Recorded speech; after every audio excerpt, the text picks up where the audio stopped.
Hello दोस्तों, जय हिंद। आज से हम लोग देखेंगे एनसीईआरटी दृष्टि के द्वारा जो है भारत का एवं विश्व का भूगोल।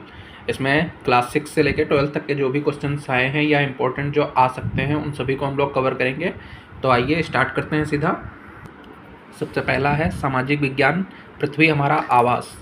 इसमें जो पहला क्वेश्चन बताया गया है वो है निम्नलिखित में से कौन सा खगोलीय पिंड है। ऑप्शन है सूर्य, चंद्रमा, पृथ्वी और उल्कापिंड। इसका जो राइट ऑप्शन है वो आपका रहेगा ऑप्शन नंबर डी। ये सभी जो है ये खगोलीय पिंड माने जाते हैं। ठीक है, इसकी व्याख्या भी आप लोग देख सकते हैं।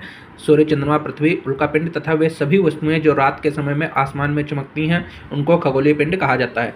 किन खगोलीय पिंडों को तारा कहा जाता है? तो इसमें ऑप्शन दिया गया है जो आकार में बहुत बड़े हो नहीं हो, जिनके पास अपनी ऊष्मा तथा प्रकाश होता है उनको ही खगोलीय पिंड कहा जाता है। ठीक है, तो मतलब जो तारा होता है उसके पास स्वयं की ऊष्मा और स्वयं का प्रकाश होता है। तीसरा क्वेश्चन है तारों के विभिन्न समूहों द्वारा बनाई गई विविध आकृतियां क्या कहलाती हैं। तो जो विभिन्न आकृतियां होती हैं उनको हम लोग नक्षत्र मंडल कहते हैं, जो तारों के द्वारा बनाई जाती हैं। अगला क्वेश्चन है अंतरिक्ष से संबंधित उर्सा मेजर या बिग बियर का संबंध किससे है। तो इसका भी संबंध आपका नक्षत्र मंडल से ही होता है, उर्सा मेजर और बिग बियर। अर्सा मेजर या बिग बियर एक प्रकार का नक्षत्र मंडल है जो स्मील बियर या सप्तऋषि मंडल, जैसे कि 7 तारों का समूह कहा जाता है, बहुत आसानी से पहचान में आने वाला नक्षत्र मंडल है। यह एक बड़े नक्षत्र मंडल अर्सा मेजर के भाग होते हैं। अगला क्वेश्चन है किन खगोलीय पिंडों को ग्रह कहा जाता है। जो आकार में बहुत बड़े हों, जिनके पास अपनी ऊष्मा तथा प्रकाश होता है, जिनके पास अपनी ऊष्मा तथा प्रकाश नहीं होता है एवं जो तारों के प्रकाश से प्रकाशित होते हैं उनको ग्रह कहा जाता है। तो ग्रहों के पास जो है अपनी स्वयं की ऊष्मा और अपना स्वयं का प्रकाश नहीं होता है, जबकि तारों के पास अपनी स्वयं की ऊर्जा और स्वयं का प्रकाश होता है। ठीक है, अगला क्वेश्चन है निम्नलिखित कथनों पर विचार कीजिए। पृथ्वी एक ग्रह है, यह अपना संपूर्ण प्रकाश एवं ऊष्मा सूर्य से प्राप्त करती है। दूसरा ऑप्शन है पृथ्वी सूर्य से दूरी के हिसाब से चौथा ग्रह तथा आकार में तीसरा बड़ा ग्रह है। इसमें आपको बताना है कौन सा कथन सत्य है। केवल एक, केवल दो, एक और दो दोनों, ना तो एक ना तो दो। तो इसमें जो पहला वाला क्वेश्चन है ऑप्शन है वो बिल्कुल सही है। दूसरा क्वेश्चन जो है दूसरा लाइन वो बिल्कुल गलत है, क्योंकि पृथ्वी सूर्य से दूरी के हिसाब से तीसरा बड़ा ग्रह तथा आकार में 5वां बड़ा ग्रह माना जाता है। इसमें आप लोग देख सकते हैं पृथ्वी जिस पर हम रहते हैं यह एक ग्रह है। यह अपना संपूर्ण प्रकाश एवं ऊष्मा सूर्य से प्राप्त करती है। ये बात बिल्कुल ही सही है। जो पृथ्वी के सबसे नज़दीक का तारा है, पृथ्वी को बहुत अधिक दूरी से जैसे चंद्रमा से देखने पर यह चंद्रमा की तरह चमकती हुई प्रतीत होती है। सूर्य से दूरी के हिसाब से तीसरा ग्रह है तथा आकार में यह 5वां ग्रह है। फिर बताना है आपको। अगला क्वेश्चन है सूर्य से बढ़ती हुई दूरी के आधार पर ग्रहों का सही क्रम क्या है। तो सूर्य से जो दूरी के आधार पर है तो पहला ऑप्शन है बुध, मंगल, शुक्र, पृथ्वी। दूसरा ऑप्शन है शुक्र, मंगल, पृथ्वी, बुध। तीसरा है बुध, शुक्र, मंगल और पृथ्वी। चौथा है बुध, शुक्र, पृथ्वी और मंगल। तो चौथा ऑप्शन जो है इसमें बिल्कुल राइट है। जैसा कि आप लोग इसका सभी क्रम जानते हैं कि बुध से स्टार्ट करना है, एक एक दिन छोड़ते हुए सभी दिनों के नाम से आ जाएगा। जैसे बुध, फिर बृहस्पतिवार को छोड़ देना है शुक्र, फिर शुक्र के बाद जो है शनिवार को छोड़ के रविवार की जगह पे पृथ्वी आ जाएगा। तो इसीलिए बुध, शुक्र, पृथ्वी, मंगल, फिर बृहस्पति, फिर शनि, फिर अरुण, फिर वरुण हो जाएगा। निम्नलिखित में से दिए गए ग्रहों को आंतरिक ग्रह कहा जाता है। ऑप्शन है बुध, शुक्र, मंगल और बृहस्पति। तो इसमें जो आंतरिक ग्रह वो होते हैं जिनको क्षुद्र ग्रह की एक पट्टी होती है उसके अंदर जो ग्रह पाए जाते हैं उनको आंतरिक ग्रह कहा जाता है। जैसे बुध हो गया, मंगल है और इसमें आपका शुक्र। ये 3 ग्रहों को हम लोग आंतरिक ग्रह के रूप में जानते हैं। ठीक है, बुध, मंगल और शुक्र। और मंगल और बृहस्पति के बीच में ही क्षुद्र ग्रह की पट्टी पाई जाती है। अगला क्वेश्चन है नीचे दिए गए ग्रहों में से कौन सा ग्रह बाह्य ग्रह होता है। बृहस्पति, शनि, नेपच्यून जिसको अरुण भी कहते हैं और यूरेनस यानी कि अरुण। तो ये सभी ग्रह जो हैं ये बाह्य ग्रह के नाम से जाने जाते हैं। ये सभी क्षुद्र ग्रह के जो बेल्ट होती है उसके बाहर पाए जाते हैं। फिर है अगला क्वेश्चन नीचे दिए गए कथनों पर विचार कीजिए। बुध का शुक्र के चारों ओर परिक्रमण काल सौरमंडल के सभी ग्रहों में सबसे कम होता है। बुध सूर्य के सबसे नज़दीक ग्रह है, तो बुध का जो है परिक्रमण काल भी सबसे कम होता है और वह सबसे नज़दीक भी है, इसीलिए उसका परिक्रमण काल कम होता है। तो इसमें जो है दोनों ही बातें बिल्कुल सही हैं, इसीलिए बताया गया ए तथा आर दोनों सही है, व्याख्या भी करता है। अगला क्वेश्चन है सौरमंडल में किन 2 ग्रहों के बीच क्षुद्र ग्रह पट्टी पाई जाती है। तो मैंने अभी आप लोगों को बताया मंगल और बृहस्पति के बीच में जो है क्षुद्र ग्रह पट्टी का निर्माण है और इसलिए ये दोनों ऑप्शन बिल्कुल राइट हो जाएगा। अगला क्वेश्चन है हमारे सौरमंडल में सूर्य से सबसे दूर कौन सा ग्रह अवस्थित है। तो पहले जो है प्लूटो था, अब प्लूटो को हटा दिया गया है इसलिए वरुण हो गया है। इस प्रकार आप लोग देख सकते हैं सूर्य से दूरी के अनुसार ग्रहों की स्थिति जो है बुध, शुक्र, पृथ्वी, मंगल, बृहस्पति, शनि, यूरेनस और नेपच्यून। वर्ष 2006 में अंतर्राष्ट्रीय खगोलीय संघ के द्वारा अपनी बैठक में यह निर्णय लिया गया कि प्लूटो व सिरस 2003 में यूबी 313 जैसे खगोलीय पिंडों को बौने ग्रह की श्रेणी में रख दिया गया है। इसलिए पहले प्लूटो हुआ करता था सबसे अंतिम ग्रह, अब जो है नेपच्यून या वरुण को माना जाता है। अगला क्वेश्चन है, नीचे दिए गए कथन एवं कारण पर विचार कीजिए। पृथ्वी का आकार को भूभाग भी कहा जाता है। पृथ्वी ध्रुवों के पास से थोड़ी चपटी है, तो ये दोनों ही बातें बिल्कुल सही हैं। पृथ्वी को हम लोग भूभाग भी कहते हैं और ध्रुवों पे दोनों तरफ थोड़ी सी ये चपटी होती है। अगला क्वेश्चन है, निम्नलिखित में से कौन से कथन सत्य हैं? अंतरिक्ष से देखने पर पृथ्वी हमें हरे रंग की दिखाई पड़ती है। पृथ्वी का रंग हरा रंग हमें यहाँ के वनों के कारण दिखाई देता है। तो आपको बताना इसमें केवल एक सही है, केवल दो, एक और दो दोनों, ना तो एक ना तो दो। तो ये दोनों ही बातें गलत हैं, क्योंकि हम जब अंतरिक्ष से पृथ्वी को देखते हैं तो पृथ्वी हमें नीला ग्रह दिखाई देता है, वो भी अत्यधिक जल होने के कारण। यहाँ 71% जल पाया जाता है, इस वजह से इसको नीला ग्रह कहा जाता है। सौरमंडल का निर्माण किससे मिलकर के होता है? ग्रह, उपग्रह, सूर्य, उल्कापिंड। तो इन चारों से मिलकर ही सौरमंडल का निर्माण होता है, इसलिए ये चारों ही बातें बिल्कुल सही हैं। अगला क्वेश्चन है, निम्नलिखित में से कौन से कथन सत्य हैं? सूर्य का खिंचाव बल सौरमंडल को बांधे रखता है। सूर्य सौरमंडल के लिए प्रकाश एवं ऊष्मा का मुख्य स्रोत होता है। तो ये दोनों ही बातें बिल्कुल सही हैं इसमें। अगला क्वेश्चन है, सौरमंडल के ग्रह जो सूर्य के चक्कर लगाते हैं उनके रास्ते किस आकार में होते हैं? तो दीर्घवृत्ताकार चक्कर में ये सभी ग्रह चक्कर लगाते हैं। ठीक है, बताया भी गया है कि सौरमंडल के सभी 8 ग्रह एक निश्चित पथ पर सूर्य का चक्कर लगाते हैं। ये रास्ते दीर्घवृत्ताकार रूप में फैले हुए होते हैं, ये कक्षा कहलाते हैं। किस ग्रह को पृथ्वी का जुड़वा ग्रह कहा जाता है? तो सूर्य को जो है पृथ्वी का जुड़वा ग्रह कहा जाता है। अगला क्वेश्चन है, पृथ्वी का सबसे निकटतम ग्रह कौन सा है? पृथ्वी का सबसे निकटतम ग्रह सूर्य माना जाता है। फिर है सौरमंडल, हमारे सौरमंडल का सबसे बड़ा एवं सबसे छोटा ग्रह कौन सा होता है? सबसे बड़ा ग्रह जो है वो बृहस्पति को कहा जाता है, सबसे छोटा ग्रह जो है वो बुध को कहा जाता है। कौन से वे 2 ग्रह हैं जिनका सौरमंडल के अन्य ग्रहों की तुलना में परिक्रमण विपरीत दिशा में होता है? तो शुक्र और यूरेनस जो होता है ये विपरीत दिशा में परिक्रमण करते हैं, बाकी अन्य ग्रह जो होते हैं वो सभी एक ही दिशा में परिक्रमण करते हैं। जैसा कि आपको दिखाया भी गया है कि सूर्य और यूरेनस की परिक्रमण की दिशा जो होती है अन्य ग्रहों के विपरीत होती है। शुक्र और यूरेनस घड़ी की सुई की दिशा में यानी कि क्लॉकवाइज घूमते हैं, जबकि अन्य सभी ग्रह जो होते हैं एंटी क्लॉकवाइज यानी कि घड़ी की विपरीत दिशा में इसका चक्कर लगाते हैं। फिर नेक्स्ट क्वेश्चन है, निम्नलिखित कथनों पर विचार कीजिए। बृहस्पति, शनि तथा यूरेनस के चारों ओर छल्ले होते हैं। ये छल्ले विभिन्न पदार्थों के असंख्य छोटे छोटे पिंडों से बनी पट्टियां होती हैं।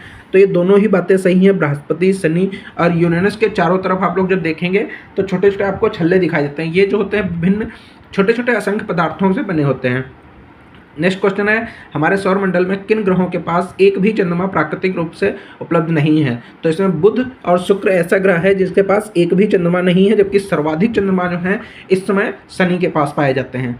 नीचे दिए गए ग्रहों में सबसे अधिक चंद्रमा प्राकृतिक उपग्रह किसके हैं? तो शनि के पास जो है सबसे अधिक उपग्रह पाए जाते हैं।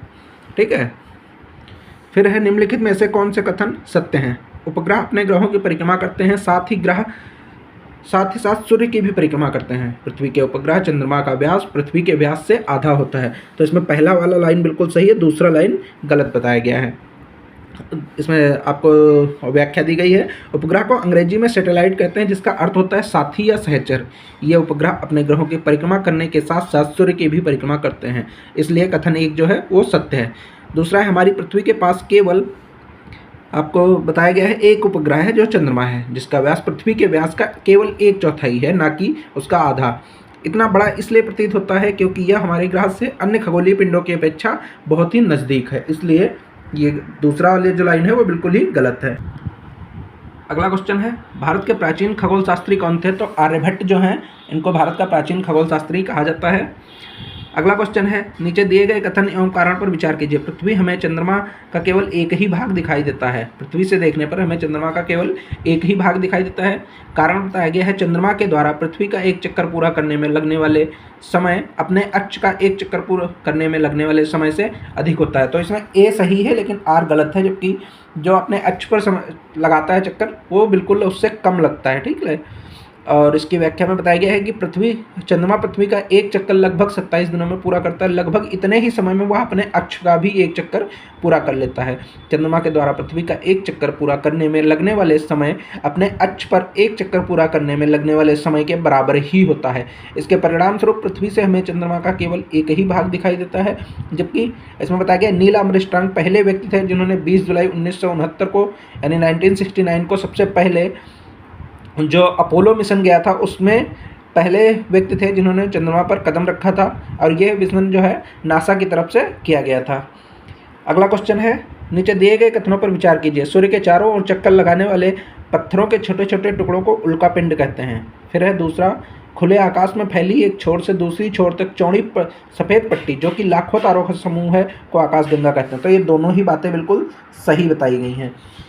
अगला क्वेश्चन है, ग्लोब अक्षांश एवं देशांतर के संदर्भ में विषुवत वृत्त के संदर्भ में नीचे दिए गए कथनों पर विचार कीजिए। विषुवत वृत्त 0 डिग्री अक्षांश को प्रदर्शित करता है। विषुवत वृत्त से ध्रुवों की ओर जाने पर अक्षांशों का आकार घटता जाता है। विषुवत वृत्त से उत्तर से या दक्षिण की कोणीय दूरी की माप को देशांतर रेखा कहते हैं। तो इसमें पहला और दूसरा लाइन सही है, जबकि तीसरा लाइन जो है वो बिल्कुल गलत है। इसकी व्याख्या भी आप लोग देख सकते हैं कि विषुवत वृत्त से उत्तर या दक्षिण की कोणीय दूरी की माप को अक्षांश कहते हैं। इसे विषुवत वृत्त के से दोनों ध्रुवों की ओर अंशों में मापा जाता है।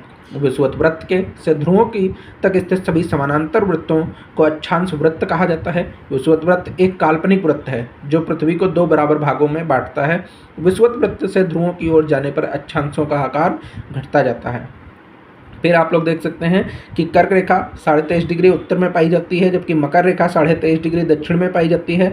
उत्तरी ध्रुव वृत्त 66.5 डिग्री उत्तर में पाया जाता है, जबकि दक्षिणी ध्रुव वृत्त 66.5 डिग्री दक्षिण में पाया जाता है। इसलिए इसका जो राइट ऑप्शन मैचिंग वाला है ये आपका ऑप्शन नंबर सी हो जाएगा।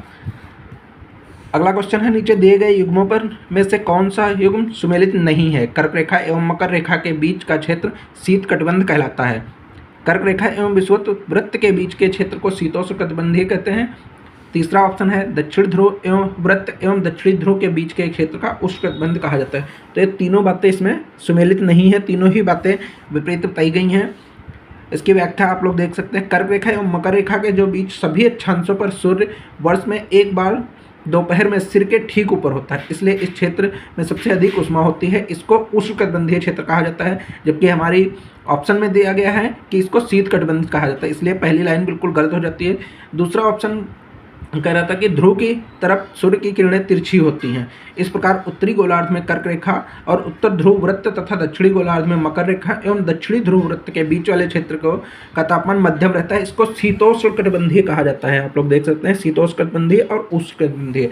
और जबकि ऑप्शन में बताया गया था कर्क रेखा एवं विषुवत वृत्त के बीच के क्षेत्र को शीतोष्णकटिबंधीय कहते हैं, इसलिए दूसरा भी ऑप्शन गलत है। अगला व्याख्या दिया गया है कि उत्तरी गोलार्ध में उत्तर ध्रुव वृत्त एवं उत्तरी ध्रुव तथा दक्षिणी गोलार्ध में दक्षिण ध्रुव वृत्त तथा दक्षिणी ध्रुव के बीच के क्षेत्र में बहुत ठंड होती है, क्योंकि यहाँ सूर्य क्षितिज से ज़्यादा ऊपर नहीं आ पाता, इसलिए इसको शीत कटिबंध कहते हैं। जबकि ऑप्शन में बताया गया था कि इसको उष्णकटिबंधीय कहते हैं, इसलिए ये ऑप्शन भी गलत हो जाता है। अगला क्वेश्चन है, नीचे दिए गए कथनों पर विचार कीजिए।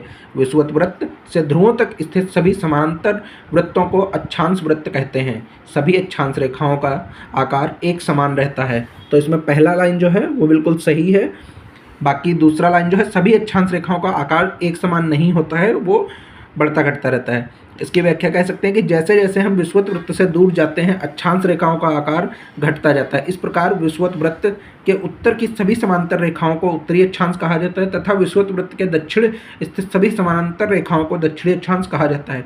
उल्लेखनीय है कि अक्षांशों के अंशों का में मापा जाता है तथा दो अक्षांश रेखाओं के बीच की दूरी 111 किलोमीटर लगभग होती है।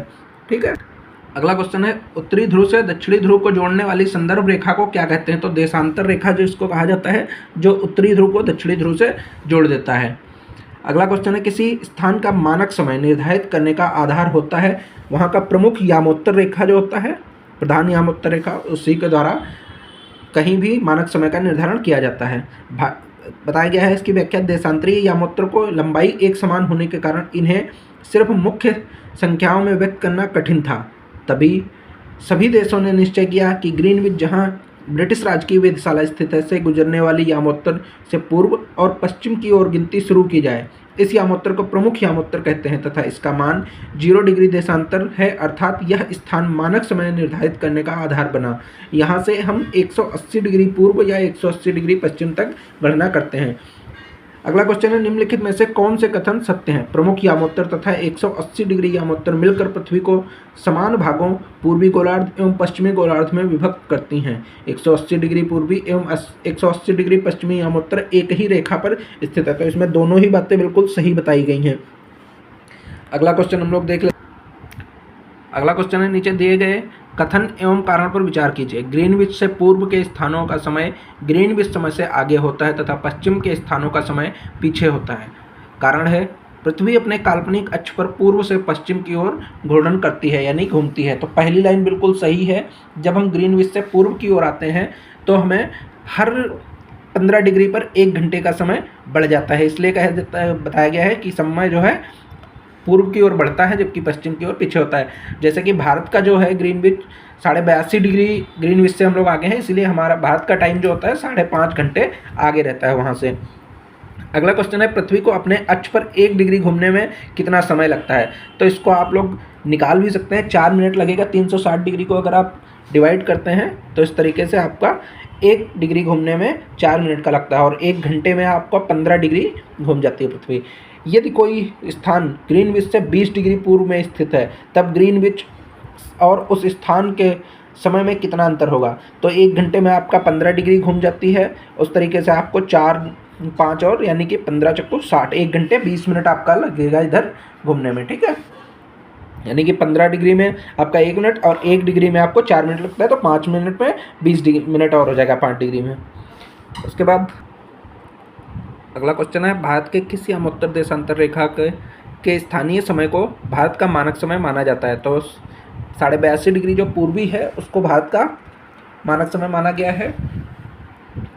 अगला क्वेश्चन है, भारत का मानक समय ग्रीनविच के मानक समय से कितना आगे या पीछे है? तो अभी मैंने आपको बताया 5.5 घंटे हम लोग आगे हैं, क्योंकि 82.5 डिग्री को जब आप कैलकुलेट करते हैं तो आपका 1 घंटे में 15 डिग्री, इसी प्रकार आपको देखोगे तो 82.5 डिग्री जब आप निकालोगे तो 5.5 घंटे आता है। फिर हम लोग देख लेते हैं पृथ्वी की गतियाँ। नीचे दिए गए कथनों पर विचार कीजिए। पृथ्वी का अपने अक्ष पर घूमना घूर्णन कहलाता है। पृथ्वी के सूर्य के चारों ओर एक स्थिर कक्षा में गति को परिक्रमण कहते हैं। तो ये दोनों ही बातें सही हैं। पृथ्वी का जो है अपने कक्ष पर घूमना घूर्णन कहलाता है, जबकि जब वह सूर्य का चक्कर लगाती है तो उसे परिक्रमण कहा जाता है। और पृथ्वी और सूर्य के चारों ओर स्थिर कक्षा में गति को परिक्रमण कहते हैं। पृथ्वी अपने अक्ष पर कितने डिग्री झुकी हुई है? तो 23.5 डिग्री जो है पृथ्वी अपने अक्ष पर झुकी हुई है। अगला क्वेश्चन है, प्रदीप्त वृत्त किसे कहते हैं? ग्लोब पर वह वृत्त जो तापमान को विभाजित करता है। ग्लोब पर वह वृत्त जिसके द्वारा किसी स्थान की सही स्थिति ज्ञात की जाती है। या फिर ग्लोब पर वह वृत्त जो दिन या रात को विभाजित करता है। इनमें से कोई भी नहीं। तो ग्लोब पर जो दिन और रात को विभाजित करता है उसी को प्रदीप्त वृत्त कहा जाता है। अगला क्वेश्चन है, निम्नलिखित में से कौन सी ऋतुओं का परिवर्तन का कारण होता है? सूर्य के चारों ओर पृथ्वी की स्थिति में परिवर्तन जो है ये हमारा रहेगा ऋतुओं में परिवर्तन के लिए कारण होता है उत्तरदायी। इसमें बाकी ऑप्शन दिए गए, पृथ्वी का गुरुत्वाकर्षण बल, पृथ्वी चंद्रमा का पृथ्वी के चारों ओर स्थिर कक्षा में परिक्रमण या उपयुक्त सभी। तो इसका पहला ऑप्शन बिल्कुल राइट हो जाएगा। अगला क्वेश्चन है, 21 जून को पृथ्वी का उत्तरी गोलार्ध सूर्य की तरफ झुका होता है। सूर्य की किरणें कर्क रेखा पर सीधी पड़ती हैं। इसके परिणाम स्वरूप अधिक ऊष्मा प्राप्त होती है। इन क्षेत्रों में सबसे लंबा दिन तथा सबसे छोटी रातें होती है। पृथ्वी की इस अवस्था को क्या कहा जाता है? तो उसको उत्तरी अयनांश कहा जाता है। और यही घटना जब मकर रेखा के साथ होती है तो उसको दक्षिणी अयनांश कहा जाता है। अगला क्वेश्चन है, दक्षिण अयनांश के संदर्भ में नीचे दिए गए कथनों पर विचार कीजिए। दक्षिणी ध्रुव सूर्य की ओर झुकाव होता है। सूर्य की किरणें मकर रेखा पर सीधी पड़ती हैं। दक्षिणी गोलार्ध में छोटे दिन एवं लंबी रातों वाली ऋतुएं होती हैं। तो इसमें पहली और दूसरी लाइन तो सही है, लेकिन तीसरी लाइन है इसमें आपको इंटरचेंज कर दिया गया है, क्योंकि दक्षिणी गोलार्ध में जब सूर्य मकर रेखा पर होता है तो वहाँ पे दिन लंबा तथा रातें जो है छोटी नहीं, दिन लंबा हो जाता है जबकि रातें छोटी होती हैं, ठीक है, जबकि इसमें विपरीत लिखा है। अगला क्वेश्चन है, विश्व के संदर्भ में नीचे दिए गए कथनों में से कौन से सत्य हैं? इस अवस्था से में सूर्य की किरणें विषुवत वृत्त पर सीधी पड़ती हैं। पूरी पृथ्वी पर दिन और रात बराबर होते हैं, कोई भी ध्रुव सूर्य की ओर झुका नहीं होता है। तो ये तीनों ही बातें सही हैं विश्व के बारे में। अगला क्वेश्चन है लीप वर्ष यानी कि अधिवर्ष में कितने दिन होते हैं। तो लीप वर्ष में एक दिन एक्स्ट्रा हो जाता है, 366 दिन हो जाएंगे। नॉर्मल वर्ष में 365 डेज होते हैं, ठीक है। और ये जो है आप लोग इसको जब पढ़ेंगे तो पर ईयर में जब पृथ्वी अपना एक चक्कर पूरा करती है सूर्य का, तो उसमें 4 घंटे बच जाते हैं, 6 घंटे बच जाते हैं। तो उन 6 घंटों को हम लोग कैलकुलेट नहीं करते हैं, और वही 6 घंटे मिल के जब 4 साल हो जाते हैं तो पूरा एक दिन बढ़ जाता है। उसी को हम लोग लीप वर्ष कहते हैं। भौतिक मानचित्र में किन्हें शामिल किया जाता है। पर्वत को, पठार को, मैदान को, महासागर को, या देश या राज्यों की सीमाओं को। तो इसमें जो है भौतिक मानचित्र यानी कि फिजिकल जो मैपिंग होता है उसमें पर्वत, पठार, मैदान तथा महासागर इन चारों को शामिल किया जाता है, जबकि देश या राज्य की सीमाओं को उसमें नहीं दिखाया जाता है। वो जो होता है पॉलिटिकल यानी राजनीतिक मानचित्र में दिखाया जाता है। अगला क्वेश्चन है राज्यों, नगरों, शहरों तथा गांवों और विश्व के विभिन्न देशों व राज्यों तथा उनकी सीमाओं को दर्शाने वाले मानचित्र को क्या कहा जाता है। इसको हम लोग राजनीतिक मानचित्र कहते हैं। थीमेटिक मानचित्र किससे किसे शामिल किया जाता है। सड़क मानचित्र, वर्षा मानचित्र, वन तथा उद्योग के विवरण को दर्शाने वाले मानचित्र। तो थीमेटिक मानचित्र जो होता है उसमें इन तीनों चीज़ों को दर्शाया जाता है, जहाँ सड़क, वर्षा, वन एवं उद्योग का भी वितरण बताया जाता है। मानचित्र के संदर्भ में किन दिशाओं को प्रधान दिग्बिंदु कहा जाता है। तो उत्तर, दक्षिण, पूर्व, पश्चिम ये चारों ही दिशाओं को दिग्बिंदु कहा जाता है, और मुख्य रूप से ये चारों ही दिशाएं उसमें होती हैं। मानचित्र के संदर्भ में रूढ़ प्रतीक किसे कहा जाता है। जिन प्रतीकों के उपयोग के संबंध में अंतर्राष्ट्रीय सहमति हो, जिन प्रतीकों के उपयोग के संबंध में राष्ट्रीय स्तर पर सहमति हो, जिन प्रतीकों के द्वारा प्राकृतिक स्वरूपों को दर्शाया जाता हो, या उपयुक्त सभी। तो जिन प्रतीकों को अंतर्राष्ट्रीय सहमति मिली होती है उन्हीं को रूढ़ प्रतीक के रूप में हम लोग कहते हैं। अगला क्वेश्चन है निम्नलिखित में से कौन से कथन सत्य हैं। जो मानचित्र पैमाने पर आधारित न होकर याददाश्त और स्थानीय प्रेक्षण पर आधारित होते हैं उन्हें रेखाचित्र मानचित्र कहते हैं। एक छोटे क्षेत्र का बड़े पैमाने पर खींचा गया रेखाचित्र खाका कहलाता है। तो ये दोनों ही बातें बिल्कुल सही हैं। अगला है पृथ्वी के प्रमुख परिमंडल। जलमंडल में जल की कौन कौन सी अवस्थाओं को सम्मिलित किया जाता है। जल, बर्फ, जलवाष्प और उपयुक्त सभी। तो जलमंडल में जो है सभी चीज़ों को शामिल किया जाता है, जल को भी, वर्षा को भी और जलवाष्प को भी। जैवमंडल के अंतर्गत कौन कौन से परिमंडल आते हैं। स्थलमंडल, जलमंडल एवं वायुमंडल को मिला करके हमारा जैवमंडल बनता है। अगला क्वेश्चन है विश्व का सबसे ऊंचा शिखर कौन सा है। तो विश्व का सबसे ऊंचा शिखर जो है वो माउंट एवरेस्ट है, ठीक है। इसका आप लोग देख सकते हैं। स्थल से ऊंचाइयों को समुद्र तल से मापा जाता है। विश्व का सबसे ऊंचा शिखर माउंट एवरेस्ट है, जो समुद्र तल से 8848 यानी कि 8848, ये कहीं कहीं पे आपको 8850 भी मिलेगा। दूसरा K2 जिसको हम लोग गार्डविन आस्टन कहते हैं, जो समुद्र तल से 8611 मीटर ऊंचा है यानी कि 8611 मीटर ऊंचा है। तीसरा कंचनजंगा जो समुद्र तल से 8556 मीटर यानी कि 800,556 मीटर ऊंचा है। इसी प्रकार आप लोग देख सकते हैं विश्व का सबसे गहरा भाग किस महासागर में स्थित है। तो ये मेरियाना गर्त को कहते हैं, जो लगभग 11 किलोमीटर गहरा है, वो प्रशांत महासागर में पाया जाता है। निम्नलिखित में से पृथ्वी के द्वीपों का आकार के अनुसार सही क्रम बताइए। जो पहला ऑप्शन है एशिया, अफ्रीका, अंटार्कटिका, उत्तर अमेरिका, दक्षिण अमेरिका। ऑप्शन बी है एशिया, उत्तरी अमेरिका, दक्षिणी अमेरिका, अफ्रीका और अंटार्कटिका। ऑप्शन सी है एशिया, अफ्रीका, उत्तरी अमेरिका, दक्षिणी अमेरिका और अंटार्कटिका। ऑप्शन डी है एशिया, अंटार्कटिका, अफ्रीका, उत्तर अमेरिका और दक्षिणी अमेरिका। तो इसका ऑप्शन सी जो है आप लोग देख सकते हैं बिल्कुल राइट है इसमें, क्योंकि सबसे बड़ा जो है महाद्वीप वो एशिया है, फिर अफ्रीका, फिर उत्तरी अमेरिका, फिर दक्षिणी अमेरिका, उसके बाद अंटार्कटिका आता है, उसके बाद आपका जो है यूरोप, फिर ऑस्ट्रेलिया आता है। और इसको अगर आप लोग याद रखना चाहें तो आप लोग ट्रिक से भी याद कर सकते हैं।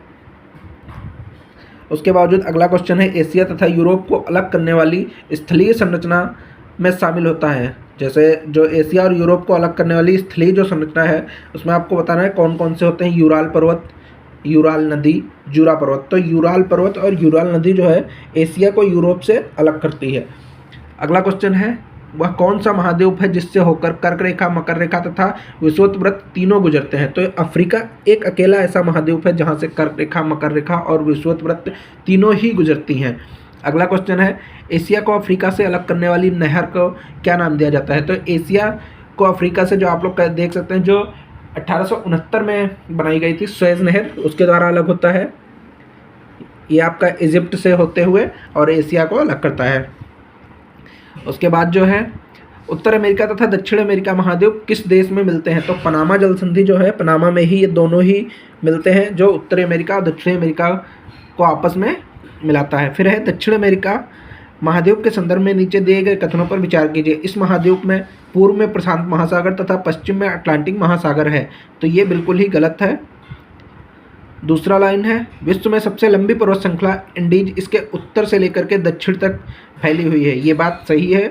दूसरा है, इस महाद्वीप में विश्व की सबसे बड़ी नदी अमेजोन भी बहती है, ये भी बात बिल्कुल सही है। तो पहला ऑप्शन गलत है, बाकी 2 और 3 दोनों ही बिल्कुल।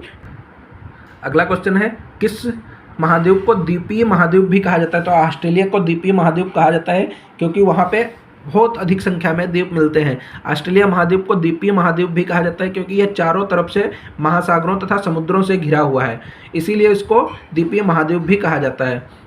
अंटार्कटिका महाद्वीप के संदर्भ में नीचे दिए गए कथनों में से कौन से सत्य हैं? दक्षिणी ध्रुव इस महाद्वीप के पूर्वी किनारे पर स्थित है, यहाँ किसी भी प्रकार का स्थायी मानव निवास नहीं पाया जाता, तो पहला वाला गलत है, जबकि दूसरा बिल्कुल सही है। अंटार्कटिका में कोई भी मानव निवास नहीं पाया जाता है, वहाँ सिर्फ सभी देशों के जो है अंतरिक्ष स्टेशन, जैसे अभी आपका भारत का मैत्री और पुष्पा भारती नाम से 2 स्टेशन बनाए गए हैं, तो वो लोग वहाँ पे जो है रिसर्च के लिए बनाए जाते हैं, जबकि वहाँ पे मानव बहुत ही कम रहता है। लेकिन ये नहीं कह सकते कि नहीं रहता है अब, जो क्योंकि वहाँ पे जो है रिसर्च स्टेशन बनाए गए हैं, तो वहाँ मानव रहता तो है, लेकिन ठीक है, इसमें दिया गया है। अगला क्वेश्चन है, आकार के आधार पर महासागरों का सही क्रम कौन सा होता है? तो इसको आप लोग बताना है, प्रशांत महासागर, हिंद महासागर, अटलांटिक महासागर, दक्षिण महासागर तथा आर्कटिक महासागर। तो इससे मैंने देखिए आपको एक ट्रिक भी लिख रखा है, पैसा, इससे याद कर सकते हैं आप। पैसे का पी जो है वो प्रशांत महासागर, दूसरा ए से जो है अटलांटिक महासागर, फिर जो है आपका एस आई से हिंद महासागर, एस से जो है आपका दक्षिण महासागर और ए से आर्कटिक महासागर। तो इस तरीके से आप लोग इसको याद कर सकते हैं, ये आपका ट्रिक वाइज हो जाएगा। फिर नीचे दिए गए कथन किस महासागर से संबंधित है? यह महासागर पृथ्वी के 1/3 भाग पर फैला है, अर्थात इसका क्षेत्रफल सभी द्वीपों के लगभग कुल क्षेत्रफल से भी बड़ा है। यह अन्य महासागरों की अपेक्षा अधिक गहरा है। इस महासागर के एक ओर एशिया और ऑस्ट्रेलिया महाद्वीप है तथा दूसरी ओर उत्तर अमेरिका तथा दक्षिण अमेरिका महाद्वीप की स्थिति है। तो ये एक ही ऐसा महासागर है जो इतनी सारी विशेषताओं को धारण करता है, इसलिए इसका राइट आंसर जो है वो है प्रशांत महासागर। ये आपका बिल्कुल सही रहेगा। अगला क्वेश्चन है, नीचे दिए गए कथन एवं कारण पर विचार कीजिए। कथन है, अटलांटिक महासागर की तट रेखा पोताश्रयों एवं पत्तनों के निर्माण के लिए आदर्श स्थिति रखती है। कारण है, अटलांटिक महासागर की तट रेखा सीधी एवं चौड़ी होती है। इसमें जो है पहली लाइन बिल्कुल सही है, जबकि दूसरी वाली लाइन जो है गलत बताई गई है। अटलांटिक महासागर विश्व का दूसरा सबसे बड़ा महासागर है। अटलांटिक महासागर की तट रेखा बहुत अधिक दुरंतित है, यानी कि कटी फटी है। यह अनियमित एवं दंतुरहित तट रेखा प्राकृतिक पोताश्रयों एवं पत्तनों के लिए आदर्श स्थिति है। व्यापार की दृष्टि से यह सबसे व्यस्त महासागर है। नीचे दिए गए कथन एवं कारण पर विचार कीजिए। पृथ्वी के तापमान में वृद्धि को भूमंडलीय तापन भी कहते हैं। यह कार्बन डाइऑक्साइड की मात्रा में वृद्धि से हो सकती है। तो ये दोनों ही बातें सही हैं। जब पृथ्वी का तापमान बढ़ता है तो उसे भूमंडलीय तापन कहते हैं। यह कार्बन डाइऑक्साइड की मात्रा को अधिक वृद्धि होने से भी बढ़ रही है। फिर आपको अगला क्वेश्चन है, नीचे दिए गए युग्मों को सम्मिलित करना है। प्रशांत महासागर लगभग वृत्ताकार स्थिति में पाया जाता है। अटलांटिक महासागर जो है ये आपका एस जो अंग्रेजी भाषा का एस बनता है उस तरीके से इसकी आकृति देखने को मिलती है। हिंद महासागर ये त्रिभुजाकार आकृति में पाया जाता है, जबकि आर्कटिक महासागर जो है उत्तर ध्रुव के चारों ओर पाया जाता है। अगला क्वेश्चन है हमारा, वायुमंडल में मध्य मंडल किन दो मंडलों के बीच पाया जाता है? तो समताप मंडल और आयन मंडल के मध्य में जो है वायुमंडल पाया जाता है।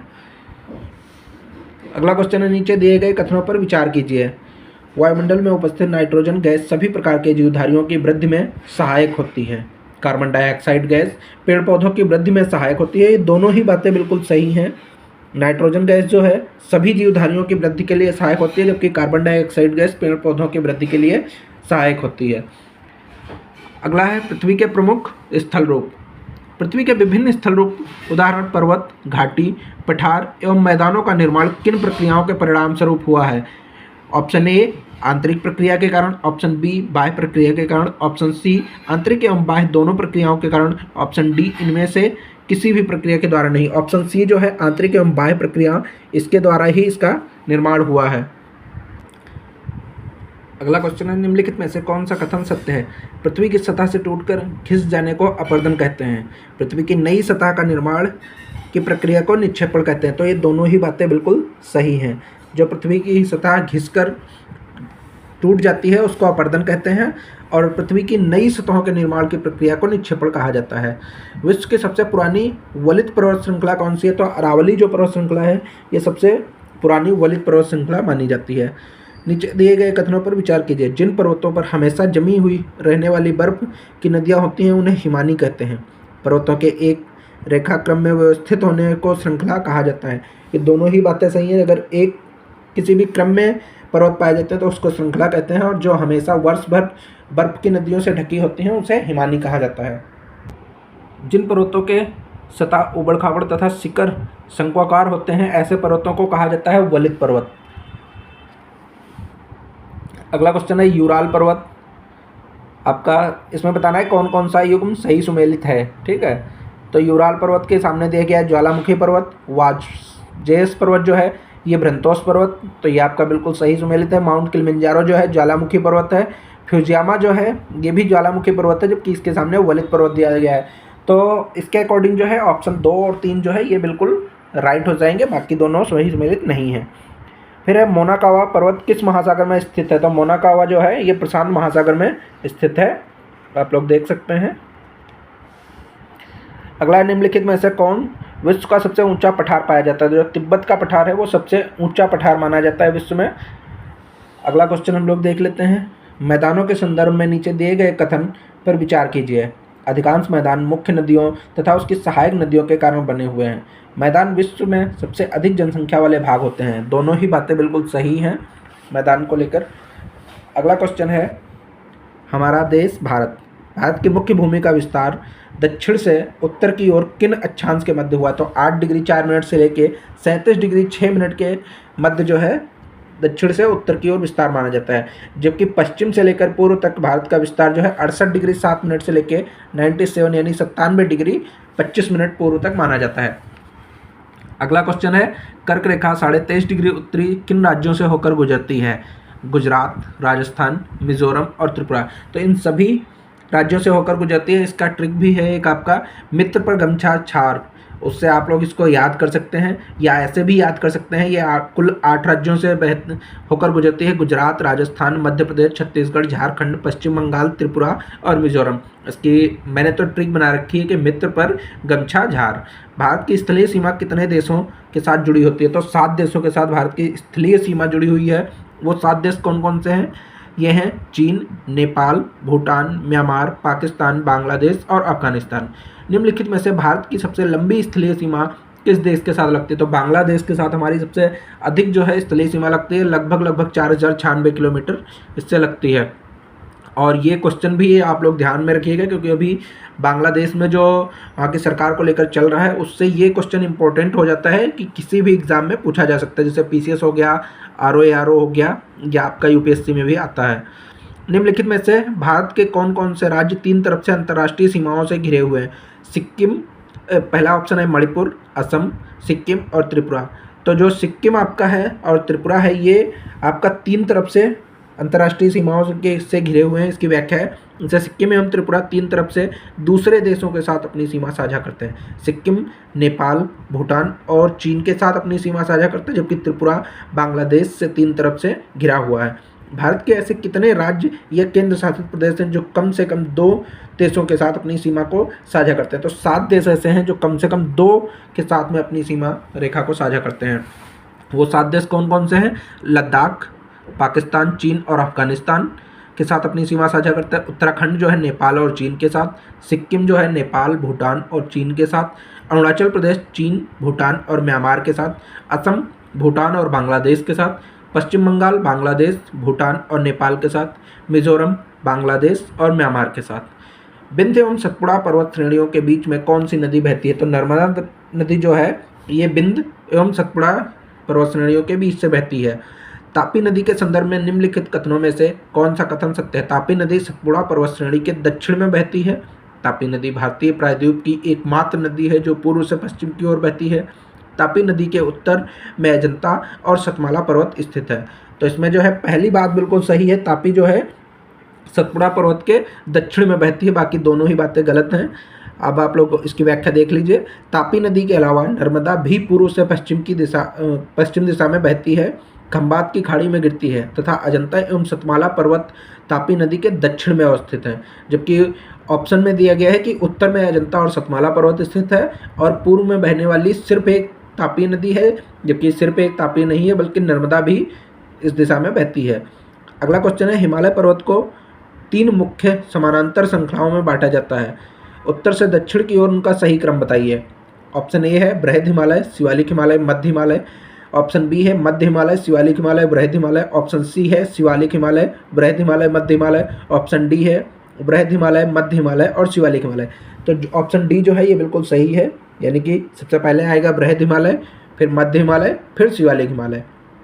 आप लोग व्याख्या भी देख सकते हैं। उत्तर में बर्फ से ढका हिमालय हमारे देश के लिए छतरी का कार्य करता है। हिम प्लस आलय का मतलब होता है बर्फ का घर। हिमालय पर्वत को 3 मुख्य समानांतर श्रृंखलाओं में बांटा जाता है। सबसे उत्तर में स्थित श्रृंखला को बृहद हिमालय या हिमाद्री कहते हैं। मध्य हिमालय या हिमाचल हिमाद्री के दक्षिण में स्थित है। शिवालिक सबसे दक्षिण में स्थित श्रृंखला कहा जाता है। अगला क्वेश्चन है, नीचे दिए गए नदियों को नाम को ध्यान से देखिए। महानदी, गोदावरी, कृष्णा और कावेरी उपयुक्त में से कौन सी नदियां डेल्टा बनाती है? तो ये सभी नदियां जो हैं डेल्टा का निर्माण करती हैं। महानदी, गोदावरी, कृष्णा एवं कावेरी ये सभी पूर्व की ओर बहने वाली नदियां तथा बंगाल की खाड़ी में गिरती हैं। ये नदियां अपने मुहाने पर उपजाऊ डेल्टा का निर्माण भी करती हैं। अगला क्वेश्चन है, सुंदरबन डेल्टा के संदर्भ में नीचे दिए गए कथनों में से कौन से कथन सत्य हैं? यह विश्व का सबसे बड़ा डेल्टा है। इस डेल्टा की आकृति त्रिभुजाकार है। ये दोनों ही बातें बिल्कुल सही हैं। सुंदरबन डेल्टा जो है यह विश्व का सबसे बड़ा डेल्टा माना जाता है। गंगा एवं ब्रह्मपुत्र नदियां विश्व के सबसे बड़े डेल्टा का निर्माण करती हैं, जिसे सुंदरबन डेल्टा के रूप में कहा जाता है। इसकी आकृति त्रिभुजाकार होती है। डेल्टा स्थल वह भाग होता है जो नदियों के मुहाने पर बनता है। जहाँ नदियाँ समुद्र में प्रवेश करती हैं उस जगह को नदी का मुहाना कहा जाता है। भारत का कौन सा द्वीप प्रवाल द्वीप होता है? लक्षद्वीप, अंडमान द्वीप, निकोबार द्वीप, पंबन द्वीप। तो एकमात्र द्वीप ऐसा है भारत का लक्षद्वीप, जो कि पूरी तरह से प्रवाल द्वीपों से बना हुआ है। और प्रवाल द्वीप जो है मुख्यतः 3 प्रकार के होते हैं, एटॉल, द्वीपीय और एक आता तटीय। 3 प्रकार से प्रवाल द्वीप पाए जाते हैं। फिर है भारतीय जलवायु, वनस्पति तथा वन्य प्राणी भी देख लेते हैं। मानसून शब्द की उत्पत्ति हुई है, तो मानसून शब्द की उत्पत्ति जो है अरबी भाषा से मानी जाती है। ठीक है, अरबी भाषा का मौसम शब्द है, उससे जो है मानसून शब्द की उत्पत्ति हुई है। और इसको जो है हम लोग मानसून को कैसे मेज़र करते हैं, तो जैसे जलवायु में हम लोग पढ़ते हैं इसको कि मौसम दिन प्रतिदिन का जो वो होता है उसको हम लोग मौसम कहते हैं। जबकि मानसून जो होता है एक लंबी अवधि की घटना जो होती है, 30 से 35 सालों की मौसम की औसत दशा को जलवायु कहा जाता है। ठीक है, निम्नलिखित में से भारत के किस भाग में लौटते हुए मानसून के कारण वर्षा होती है? तो तमिलनाडु और आंध्र प्रदेश में जो है लौटते हुए मानसून से वर्षा होती है। बाकी सभी क्षेत्रों में जो है आते हुए मानसून से ही वर्षा हो जाती है। जैसा कि शरद ऋतु के समय पवन स्थल भागों में से लौटकर बंगाल की खाड़ी की ओर बहती है, यह मानसून के लौटने का मौसम होता है। भारत के दक्षिणी भाग विशेषकर तमिलनाडु एवं आंध्र प्रदेश के क्षेत्र में इस मौसम से वर्षा होती है। अगला क्वेश्चन है, नीचे दिए गए कथन एवं कारण पर विचार कीजिए। कथन है, भारत की जलवायु को मानसूनी जलवायु कहा जाता है। भारत की स्थिति उष्णकटिबंध में होने के कारण अधिकतर वर्षा मानसून पवन से होती है। तो ये बातें बिल्कुल ही सही हैं, ए तथा आर दोनों ही बातें इसमें सही हैं। अगला क्वेश्चन है, किसी स्थान की जलवायु के निर्धारण में कौन कौन से कारक महत्वपूर्ण होते हैं? स्थान से स्थिति, ऊंचाई, समुद्र से दूरी और उच्चावच, ये सभी कारण जो होते हैं किसी भी स्थान की जलवायु का निर्धारण में सहायक होते हैं। अगला क्वेश्चन है, विश्व की सर्वाधिक वर्षा कहाँ होती है? तो ये जो है मेघालय का मौसिनराम है, जहाँ सर्वाधिक वर्षा विश्व में पाई जाती है। और सबसे कम वर्षा जो है भारत में वो आपका जैसलमेर और लद्दाख में पाई जाती है। भारत में उष्णकटिबंधीय वर्षावन पाए जाते हैं, कहाँ पाए जाते हैं? अंडमान निकोबार द्वीप समूह, उत्तर पूर्वी राजस्थान, पूर्वी राज्यों में, पश्चिमी घाट या प्रायद्वीपीय पठारी क्षेत्रों में। तो इसमें जो है आपका उष्णकटिबंधीय वर्षावन जो है, एक तो आपका अंडमान निकोबार द्वीप समूह में पाए जाते हैं। दूसरा आपका उत्तर पूर्वी राज्यों में भी पाए जाते हैं। तीसरा आपका प्रायद्वीपीय पठारी क्षेत्रों में प्रायद्वीपीय पठारी क्षेत्रों में नहीं बल्कि पश्चिमी घाट में पाए जाते हैं। तो ये आपका ऑप्शन नंबर 1, 2 और 3 जो है सही है, जबकि चौथा ऑप्शन गलत हो जाएगा। अगला क्वेश्चन है, हमारे देश के अधिकांश भाग में किस प्रकार के वन पाए जाते हैं? उष्णकटिबंधीय वर्षा वन, उष्णकटिबंधीय पतझड़ वन, पर्वतीय वन या मैंग्रोव वन। तो उष्णकटिबंधीय पतझड़ वन जो है ये भारत में अधिकांश भागों में पाए जाते हैं। निम्नलिखित में से कौन से कथन सत्य हैं? कंटीली झाड़ियों वाली वनस्पति को पानी की क्षति को कम करने के लिए अपनी पत्तियों को बड़े बड़े कांटे होते हैं। पर्वतीय क्षेत्रों में पर्वतों की ऊंचाइयों के साथ साथ वनस्पतियों में भिन्नता आती है। दोनों ही बातें बिल्कुल सही हैं। जैसे आप लोग देखते हैं राजस्थान या मरुस्थलीय क्षेत्रों में जो भी वनस्पतियां पाई जाती हैं वहाँ पे पत्तियां बहुत ही कम होती हैं और जो पत्तियां होती हैं वो कांटों के रूप में परिवर्तित हो जाते हैं, ताकि गर्मियों में या के समय जब वाष्पोत्सर्जन होता है तो उनका जल का जो है कम ही लॉस हो, इस कारण वहाँ की पत्तियाँ जो होती हैं वो अपने आप को कांटों के रूप में परिवर्तित कर लेती हैं। नीचे दी गई सूची 1 को सूची 2 से सम्मिलित कीजिए। जैसे रोजवुड, महोगनी ये जो है उष्णकटिबंधीय सदाबहार वन होते हैं। पीपल और नीम उष्णकटिबंधीय पतझड़ वन होते हैं। खैर और बबूल ये कंटीली झाड़ियाँ होती हैं। पाइन और देवदार ये पर्वतीय वनस्पतियाँ होती हैं। तो इस प्रकार आपका सही सम्मिलित होकर ऑप्शन सी बिल्कुल सही हो जाएगा। अगला क्वेश्चन है, मैंग्रोव वन के संदर्भ में निम्नलिखित कथनों पर विचार कीजिए। ये वन खारे पानी में भी रह सकते हैं। सुंदरी इस प्रकार के वनों की महत्वपूर्ण प्रजाति होती है। उपयुक्त में से कौन से कथन सत्य हैं? तो दोनों ही बातें बिल्कुल सही हैं। अगला क्वेश्चन है, वन्य जीव सप्ताह मनाया जाता है। अक्टूबर के पहले सप्ताह को हम लोग वन्य जीव सप्ताह के रूप में सेलिब्रेट करते हैं यानी मनाते हैं। और इस बार जो है एक आपका जो 23 अगस्त को हमारा चंद्रयान 3 मिशन लॉन्च हुआ था उसको लेके हमने मतलब हमारे देश के प्रधानमंत्री जी ने अंतर्राष्ट्रीय अंतरिक्ष डे मनाने के लिए भी 23 अगस्त को अनाउंस किया है। तो ये भी क्वेश्चन इंपॉर्टेंट हो जाता है, आप लोग याद रखेंगे। निम्नलिखित में से भारत में जंगली बकरी कहाँ पाई जाती है? तो ऑप्शन है पश्चिमी घाट, पूर्वी घाट, गिरिवन या हिमालयी क्षेत्रों में। हिमालयी क्षेत्रों में जो है जंगली बकरी पाई जाती है। अगला क्वेश्चन है, भारत में जंगली गधे का प्राकृतिक निवास जो है कहाँ है? गिरिवन, सुंदरवन, कच्छ के रण या पश्चिमी राजस्थान के मरुस्थलीय क्षेत्र। जो कच्छ का रण है यहाँ पे आपका प्राकृतिक रूप से जंगली गधा पाया जाता है। अगला क्वेश्चन हम लोग देख लेते हैं।